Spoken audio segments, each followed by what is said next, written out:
अस्सलाम वालेकुम viewers, rich Pakistan के नए एपिसोड में मैं हूं आपका होस्ट अब्दुर्रहमान। आइए नजर डालते हैं आज की दो इंटरेस्टिंग न्यूज पर। पाकिस्तान में तेल और गैस ढूंढने वाली तीन बड़ी कंपनियों में से एक माड़ी पेट्रोलियम अब सोने, तांबे समेत दीगर मानियात की एक्सप्लोरेशन में भी आ गई है। इस सिलसिले में इन्हें बलूचिस्तान में 500 मुरब्बा किलोमीटर का एरिया अलॉट कर दिया गया है, जहां पर सोना, चांदी, खाम लोहा, कोयला और मार्बल के मुतवक्किल ज़खायर हैं। इस एरिया में जो भी कमर्शियली वायबल ज़खायर उन्हें ढूंढकर एक्सप्लोर करेगी। बड़ी डेवलपमेंट है क्योंकि इस कंपनी के पास अपने पैसे बहुत इन्वेस्ट करने के लिए। इससे आपसे डिस्कस करेंगे और बताएंगे कि किस तरह दीगर पाकिस्तानी बड़ी कंपनियां जैसे OGDCL, PPL भी इस काम में आकर पाकिस्तान को मादनियात से एक बड़ा फायदा पहुंचा सकते हैं। जबकि आज की दूसरी खबर, लाहौर को कचरे से पाक करने के लिए 2010 में लाहौर वेस्ट मैनेजमेंट कंपनी की बुनियाद रखी गई।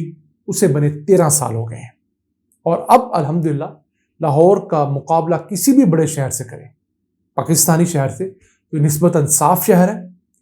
इस कंपनी ने एक तरफ तो कचरे को उठाया, दूसरी तरफ उस कचरे से खाद बनाई। वो बड़ी मकदार में खाद बन रही है और कुछ मजीद अच्छे इनिशिएटिव्स हैं, उससे आप साथ डिस्कस करेंगे। पहले चलते हैं माड़ी पेट्रोलियम की जानिब, जिसे बलूचिस्तान के जिला चागी और दालबदीन के इलाके के अंदर 501 मुरब्बा किलोमीटर का एरिया मुख्तस कर दिया गया है। एक्सप्लोरेशन लाइसेंस हुकूमत बलूचिस्तान की तरफ से जारी कर दिया गया है। इस इलाके के अंदर सोना, चांदी होने के बहुत बड़े वाज़ेह इम्कानात हैं। याद रहे, रिकोडिक की कान जो है वो भी जिला चागी के अंदर आती है। उसका अभी एक पैकेज जो है वो दिया गया है बैरिक गोल्ड को। उस तरह के मजीद 10 पैकेजेस रहते हैं। तो ये कंपनी जो है यहाँ पर इस इलाके में मौजूद मुख्तलिफ किस्म के ज़खायर उन्हें एक्सप्लोर करेगी। सोना, चांदी, इसके अलावा तांबा है, फिर खाम लोहा दालबदीन में मौजूद है, फिर कोयला और मार्बल के ज़खायर भी इस जिले चागी के अंदर मौजूद हैं। वैसे पाकिस्तान में मजमूई तौर पर 92 अक़साम के मादनियात पाए जाते हैं, जिनमें से 52 अक़साम के मादनियात ऐसे हैं जो कि कमर्शियली वायबल है, बड़ी मिकदार में पाए जाते हैं। उनको कमर्शियली निकाल कर बेचना मुमकिन है। अगर पाकिस्तान के कुल रकबे की बात करें तो वो तकरीबन 8,80,000 मुरब्बा किलोमीटर है और उसमें से 6 लाख मुरब्बा किलोमीटर रकबा ऐसा है जहां पर मादनियात होने के इम्कानात हैं। हमने भी अपने टोटल लैंड के इस रकबे में से बमुश्किल 30-35% रकबे की स्टडी की है, कहीं पर थोड़ी, कहीं पर ज्यादा। अभी भी इस मुल्क में 60-70% रकबा ऐसा है जहां हमने तेल, गैस, सोना, चांदी, कोयला, दीगर ज़खायर ढूंढने के लिए स्टडी नहीं की। अगर स्टडी की है तो बहुत बुनियादी सतह की स्टडी है। तो हम अगर कोशिश करें तो पाकिस्तान के अंदर मिनरल सेक्टर का एक बहुत बड़ा हिस्सा ला सकते हैं। इस वक्त पूरे पाकिस्तान में 5,000 मुख्तलिफ कानें हैं, छोटी बड़ी, कोई कोयले की कान है, कोई मार्बल की है। तो उन कानों की वजह से 50,000 छोटी बड़ी कंपनियां, ऑर्गेनाइजेशन मौजूद हैं, जिनमें मजमूई तौर पर तकरीबन 3 लाख लोग बरसे रोजगार हैं। इन 3 लाख को 30 लाख तक भी ले जाया जा सकता है। आपको माइंस की तादाद बढ़ानी होगी, फिर इन माइंस के अंदर काम करने वाले वर्कर्स की सेफ्टी और वेजेस का ख्याल रखना होगा और इस तमाम प्रोसेस के बाद जो चीज पाकिस्तान में प्रोड्यूस होगी उसे एक्सपोर्ट करके भी पैसा कमाना होगा। अब ये माड़ी पेट्रोलियम कंपनी, इसके 40% शेयर फौजी फाउंडेशन के पास है, 20% शेयर OGDCL कंपनी जो पाकिस्तान की सबसे बड़ी तेल गैस ढूंढने वाली कंपनी उसके पास है।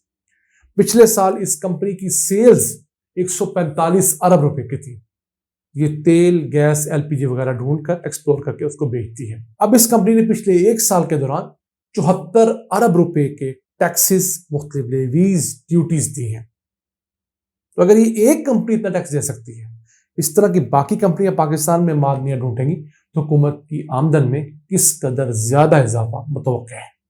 और इसके प्रॉफिट पिछले साल 56 अरब रुपए थे आफ्टर तमाम टैक्सेस देने के। तो इनके पास कैश का इशू कोई नहीं है। इन्होंने अपने आप को थोड़ा सा डाइवर्सिफाई किया है। पहले सिर्फ तेल और गैस ढूंढते थे, अब ये दीगर मादनियात भी ढूंढ लेंगे, उम्मीद है।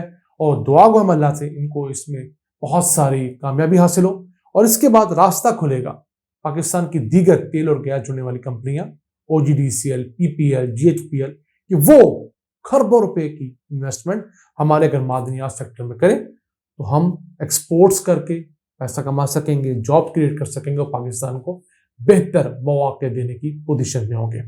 आइए चलते हैं आज की दूसरी खबर की तरफ।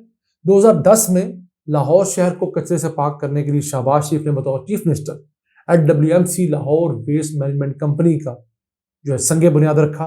फिर प्राइवेट सेक्टर और तुर्की की मदद से कचरा उठाना शुरू किया तो गुज़िश्ता 13 सालों के अंदर लाहौर से 2 करोड़ 10 लाख टन कचरा उठाया गया है। अब उस कचरे का 40 से 60% हिस्सा जो है वो ग्रीन वेस्ट पर यानी सब्जी और फलों के कचरे पर मुश्तमिल होता है जो कि खाद बनाने के लिए आइडियल है। अब लाहौर शहर के अंदर रोजाना 6000 टन कचरा उठाया जाता है।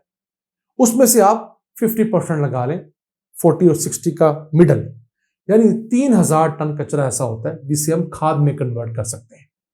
तो LWMC ने अब उस कचरे को खाद में कन्वर्ट करना शुरू तो किया चंद साल पहले, लेकिन उसकी उतनी क्वांटिटी जितना ये ग्रीन कचरा पैदा होता है, 3000 टन ग्रीन कचरा पैदा होता है, उसमें से 1000 टन को कंपोजिट बनाकर खाद बनाकर मार्केट में बेचा जा रहा है। बेलिया नाम का इनका ब्रांड है और ये 8 से 14 रुपए किलो अपनी खाद बेचते हैं, ऑर्गेनिक खाद जो है। जो लोग ऑर्गेनिक में कारोबार करना चाहते हैं या अपने लॉन्स में नर्सरीज में खाद डालना चाहते हैं वो LWMC की बेलिया नाम की खाद इस्तेमाल कर सकते हैं। बहुत इकोनॉमिकल है क्योंकि मार्केट में जो दूसरी कंपोजिट खाद मौजूद है वो 60 रुपए से 200 रुपए किलो है। उसकी निस्बत 8 से 14 रुपए किलो एक बड़ा वायबल ऑप्शन है। फिर 5 किलो से लेकर 20 किलो तक का इनका बैग है। एक कमी इस काम में रह गई कि ये लोग बिजली बनाने में नहीं आए। बहुत सारा कचरा ऐसा होता है जो खाद नहीं बना पाता लेकिन उसको जलाकर बिजली पैदा की जाती है, मसलन कागज है, गत्ता है, इस तरह की चीजें। तो पिछली हुकूमत जो कि बुजदार की थी और फिर परवेज लाई की, उस दौर में काफी काम हुआ कि 150 मेगावाट तक बिजली जो है लाहौर के कचरे से पैदा की जा सकती है। 50-50 मेगावाट के 3 पावर प्लांट जो है वो प्लान किए गए और फिर यहां तक प्लानिंग की गई थी कि उन पावर प्लांट से पंजाब की और लाहौर की स्पेशली जो इंडस्ट्रियल स्टेट्स हैं उन्हें बिजली दी जाएगी। जैसे सुंदर इंडस्ट्रियल स्टेट है वहां पर एक प्लांट लगा दिया जाएगा। इसी तरह एक प्लांट इसी जगह जहां पर ये LWMC की जो साइट है जहां पर सारा कूड़ा करकट डंप किया जाता है लखोडेर, वहां पर प्लांट लगेगा। तो 3 प्लांट्स की वजह से 150 मेगावाट लाहौर में बिजली पैदा हो सकती है। कराची जितना कचरा पैदा करता है उसके बारे में 400 से 500 मेगावाट बिजली पैदा करने की सलाहियत है। पूरे पाकिस्तान में इतना कचरा पैदा होता है, उससे अगर हम इकट्ठा कर लें, सॉर्ट आउट कर लें तो 5000 मेगावाट बिजली पर आवर हम पैदा कर सकते हैं और ये निस्बतन सस्ती बिजली होगी और इस कचरे से जान छूटेगी जो इस वक्त हमें डंप करना एक मसला होता है।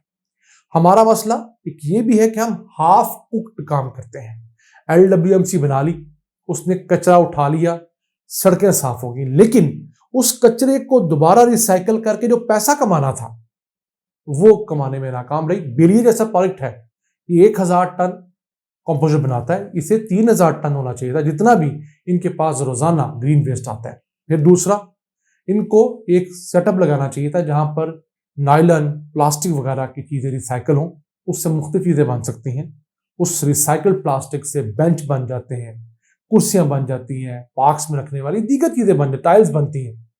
तो उम्मीद करते हैं कि अगली हुकूमत आकर LWMC और पंजाब समेत पाकिस्तान की जितनी भी वेस्ट मैनेजमेंट कंपनियां उनको इस तरफ लगाएगी कि जनाब आप खुद पैसे जनरेट करें, क्योंकि दुनिया भर में अब कचरा एक रिसोर्स है, एक असासा है और बाकायदा कचरा इकट्ठा करने के लिए बिड दी जाती है, बोली लगाई जाती है। जो सबसे ज्यादा बोली लगाता है कचरा उठाने की उसे वो ठेका मिलता है और फिर वो कचरा बेचकर रिसाइकल कर मुख्तलिफ मसनूआत बनाकर वो पैसा बनाता है। आज के लिए इतना ही। अपने मेजबान अब्दुल रहमान को इजाजत दीजिए। अल्लाह निगहबान।